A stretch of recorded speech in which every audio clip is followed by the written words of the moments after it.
اللہ کا فرشتوں کی مجلس میں حضور کی ثنا کرنا یہ درود ہے، حضور کی مدح فرمانا، محبوب کی شانوں کو بیان فرمانا۔ یہ صحیح بخاری میں صلاۃ کا ترجمہ حضرت ابو العالیہ رضی اللہ تعالی عنہ سے کیا گیا۔ تو پھر درود کا مفہوم بہت وسیع ہے، حضور کی مدح و توصیف، حضور کے حسن کا بیان، حضور کے خصائل کا عنوان، آقا کریم کے شمائل کا تذکرہ، حضور علیہ السلام کے فضائل کی باتیں، حضور کی عظمتوں کا عنوان، یہ سب کچھ درود کے زمرے میں آتا ہے۔ اور پھر ساتھ صیغہ بھی درود کا ہو اور اس میں شانیں بھی حضور کی ہوں، جس طرح درود تاج میں ہے، تو اس میں حضور پر درود بھی بھیجا گیا اور ساتھ حضور کی عظمتوں کو بھی بیان کیا گیا۔ تو یہ ایک خوبصورت گلدستہ بن گیا۔ درود شریف کے جو مفاہیم بیان کیے گئے ہیں، ان سب مفاہیم کو یہ اپنے جلو میں لیے ہوئے ہے یہ درود۔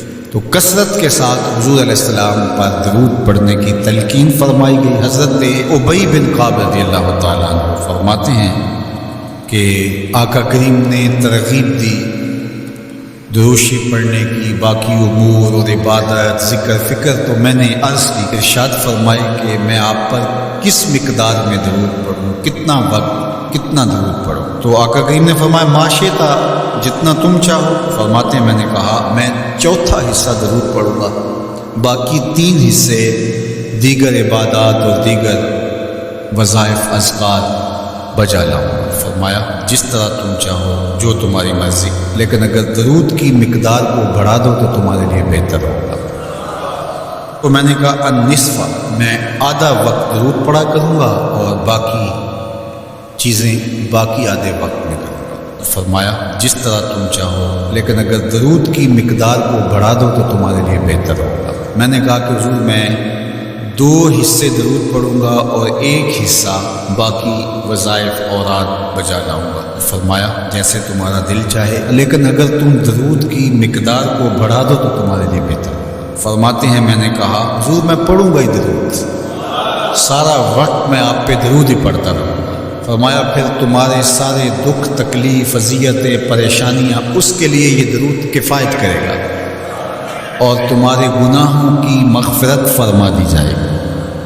تمہاری پریشانیاں، تمہاری اذیتیں، تمہارے دکھ، دور وجود میں لفظ بولا جاتا ہے ٹینشن، تمہاری ساری ٹینشن، تمہارے سارے معاملات حیات کی بے ترتیبیاں، پریشانیاں، دکھ، اذیتیں، سب کچھ ختم ہو جائے گا۔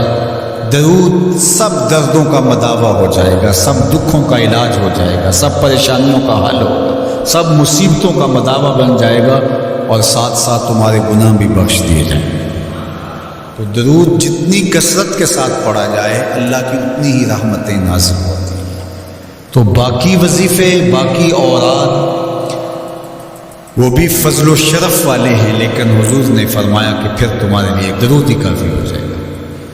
اللہ اکبر۔ فرمایا جو میرے اوپر 1 مرتبہ درود بھیجتا ہے، اللہ اس پر 10 رحمتوں کا نزول فرماتا ہے۔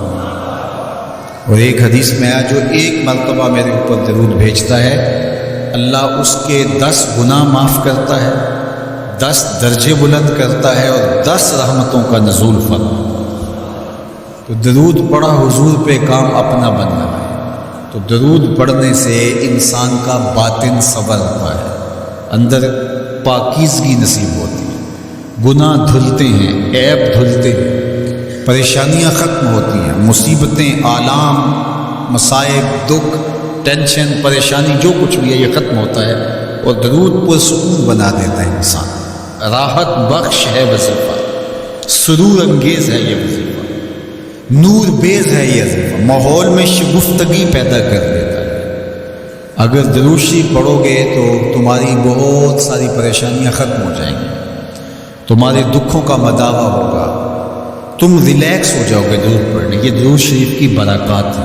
1 مرتبہ درود پڑھنے سے 10 رحمتیں نازل ہوتی ہیں، اور جو بار بار حضور پہ درود پڑھتا ہے تو بتاؤ کہ کتنا بڑا ذخیرہ رحمتوں کا اس کے اطراف میں پھیل گیا۔ تو اس لیے کثرت کے ساتھ درود پڑھنا چاہیے۔ حضور علیہ السلام نے یہ بھی ارشاد فرمایا کہ جو میرے اوپر درود پڑھتا ہے میرے اوپر لازم ہے کہ میں اس کی شفاعت کروں. شفاعت رسول کے حصول کا ذریعہ درود بنتا ہے، چونکہ ہمارا آسرا ہی حضور کی شفاعت ہے. وہ دامن شفاعت کھولیں گے تو ہم گناہ گاروں کا کام بنے گا. اور وہ نصیب کیسے ہوگی حضور علیہ السلام کی شفاعت؟ کثرت درود سے. یہ بھی ارشاد فرمایا آقا کریم نے، قیامت کے دن میرے سب سے زیادہ قریب وہ ہوگا جو کثرت کے ساتھ میرے اوپر درود پڑھنے والا. تو حضور کی قربت کا ذریعہ بھی درود ہے. کون سا مومن ہوگا جس کو حضور کے دیدار کا شوق نہیں ہے؟ کثرت درود کی برکت یہ ہے کہ حضور کا دیدار نصیب ہوتا ہے. حضور کا دیدار نصیب ہو جائے تو بتاؤ اور کیا چاہیے.